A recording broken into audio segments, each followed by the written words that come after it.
নমস্কার বন্ধুরা, তাপসী হেসেল ঘরে আবারও স্বাগত। আজকে আবারও নিয়ে এসেছি একটি নতুন রেসিপি, পটলের ধোকার ডালনা। সেটি কিভাবে বানালাম চলুন দেখাই। প্রথমে কয়েকটি পটল নিলাম, তারপরে ছোলার ডাল ভিজিয়ে রেখেছিলাম। তারপরে পটলগুলোকে আঁচড়ে নিয়ে ডুমো ডুমো করে কেটে নিলাম। তারপরে পটলের বীজগুলোকে চামচের সাহায্যে বের করে নিলাম। এরপর পটলগুলো ভালো করে ধুয়ে মিক্সিতে দিলাম। দেওয়ার পরে ভেজানো ছোলার ডালগুলো দিয়ে দিলাম। তারপরে 3টে কাঁচা লঙ্কা দিলাম। আমি এটা নিরামিষ করে করেছি, তাই এর মধ্যে পেঁয়াজ রসুন দিইনি। আপনারা চাইলে পেঁয়াজ রসুন দিতে পারেন। এরপর মশলাটা বানিয়ে নিই।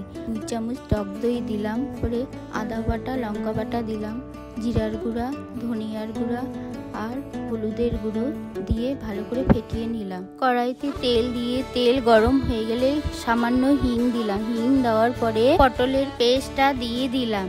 তারপরে সামান্য লবণ ও হলুদ দিয়ে নাড়াচাড়া করে যতক্ষণ পর্যন্ত না কড়াই থেকে উঠে আসবে ততক্ষণ নাড়তেই লাগবে। তারপরে থালাতে নামিয়ে নিলাম। ঠান্ডা করে চাকু দিয়ে বরফি আকারে কেটে নিলাম। আবারও একটু কড়াইতে তেল দিয়ে বরফিগুলো ভেজে নিলাম। ভালো করে এপিট উপিট করে ভেজে নিলাম। লাল করে ভেজে নিতে লাগবে। এরপর একটি প্লেটে সুন্দর করে ভেজে নামিয়ে নিলাম।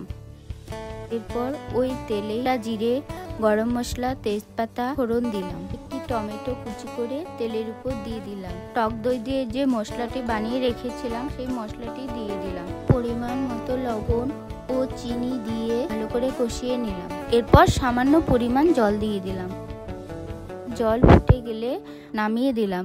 গ্যাসের আঁচ কমিয়ে থালা দিয়ে ঢেকে রেখে দিলাম। কিছুক্ষণ ঢেকে রাখার পর ঢাকনি উঠিয়ে ঘি, গরম মশলা দিয়ে নামিয়ে তৈরি হয়ে গেল পটলের ধোকার ডালনা।